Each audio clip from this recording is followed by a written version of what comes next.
যুক্তরাজ্যের সাধারণ নির্বাচনে জয় পেয়েছেন বাংলাদেশি বংশোদ্ভূত 4 জন নারী। তারা হলেন টিউলিপ রেজওয়ানা সিদ্দিক, রুশনারা আলী, রূপা হক এবং আফসানা বেগম। শুক্রবার সকালে ব্রিটিশ পার্লামেন্টের অফিসিয়ালি ওয়েবসাইটে প্রকাশিত ফলে বাংলাদেশি বংশোদ্ভূত এই 4 জন নারীকে বিজয়ীদের তালিকায় দেখা গেছে।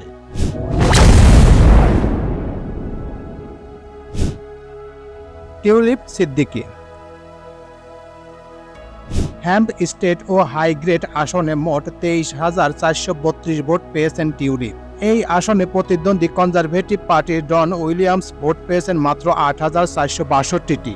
রাজনৈতিক পর্যবেক্ষকরা 41 বছর বয়সী টিউলিপকে লেবার পার্টির অভ্যন্তরে নতুন প্রজন্মের তুমুল সম্ভাবনাময় রাজনীতিবিদ হিসেবে দেখছেন। 2015 সালের নির্বাচনে লেবার পার্টির নিরাপদ বা সেফ স্ট্রিট নয় এমন আসনে মনোনয়ন পেয়ে প্রথমবারই বাজিমাত করেন টিউলিপ। দুবার পার্টির ছায়া মন্ত্রিসভায় স্থান পান তিনি। লেবার পার্টির যুক্তরাজ্যের ক্ষমতায় আসার এবার মন্ত্রিসভাতেই জায়গা পেতে পারেন। রুশনারা আলী টানা পঞ্চমবারের মতো জিতেছেন বাংলাদেশি বংশোদ্ভূত রুশনারা আলী। লেবার পার্টি থেকে তিনি মোট ভোট পেয়েছেন 15,896টি। টাওয়ার হ্যামলেটসের বেথনাল গ্রিন অ্যান্ড বো আসন থেকে জিতেছেন তিনি। তার নিকটতম স্বতন্ত্র প্রার্থী আজমল মাশরু পেয়েছেন 14,207 ভোট।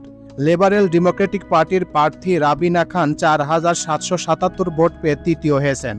এই আসনের অপর দুই স্বতন্ত্র বাংলাদেশি প্রার্থী শাম উদ্দিন 325টি এবং মোহাম্মদ সুমন আহমেদ 315 ভোট পেয়েছেন।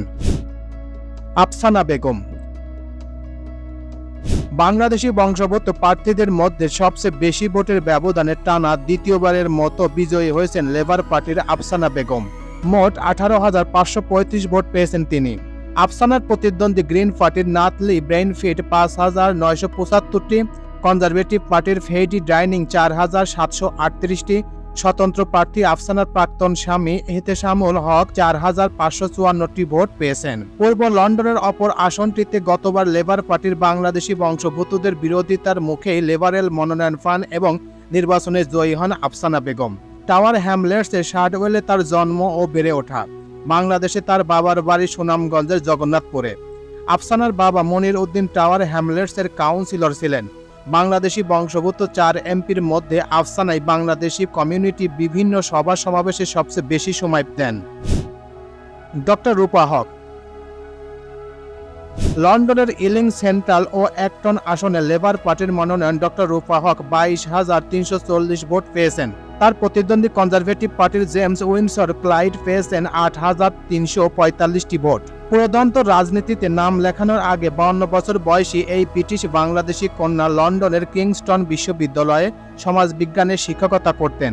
কিংস্টন ইউনিভার্সিটিতে সর্বশেষ সিনিয়র লেকচারার হিসেবে কর্মরত ছিলেন এই কলামিস্ট ও লেখক। 1970 সালে বাংলাদেশ থেকে ব্রিটেনে আসা মোহাম্মদ হক ও রওশন আরা হক দম্পতির 3 কন্যার মধ্যে বড় রূপা হক। তার বাবার বাড়ি পাবনা শহরের কুঠিপাড়ায়। সাদামাটা জীবনযাপন ও বিনয়ী ব্যবহারের জন্য সবার প্রিয় পাত্র ছিলেন। হারলেন যারা লেবার পার্টি থেকে প্রথমবার মনোনয়ন পেয়ে তুমুল প্রতিদ্বন্দ্বিতা সত্ত্বেও অল্প ভোটের ব্যবধানে হেরেছেন দুই বাংলাদেশি বংশোদ্ভূত প্রার্থী রুফিয়া আশরাফ ও রুমি চৌধুরী। যে আসনগুলোতে তারা হেরেছেন সেগুলো কনজারভেটিভের দুর্গ ও ভোট ব্যাংক হিসেবে পরিচিত।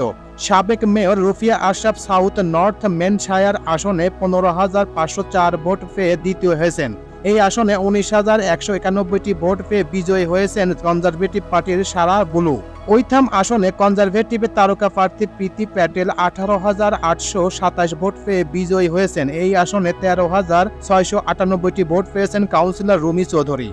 তো এই ছিল মোটামুটি আমাদের আজকের প্রতিবেদন। উপরোক্ত প্রতিবেদন থেকে আমার একটা জিনিসই বুঝলাম যে বাংলাদেশি বংশোদ্ভূত এই 4 জন নারী এইবার দিয়ে কয়েকবার রেকর্ড করলেন লন্ডনের বুকে। কারণ লন্ডনের বুকে এরকম সুষ্ঠু নির্বাচন হওয়ার কারণেই এরকম নির্বাচনে তারা জয়ী হচ্ছেন। কিন্তু বাংলাদেশে এই নির্বাচন নাই বিধায় বাংলাদেশে এরকম হয় না। দেখেন বাংলাদেশের এইরকম নির্বাচন যদি হতো তাহলে কত নতুন নতুন মুখ আসতো।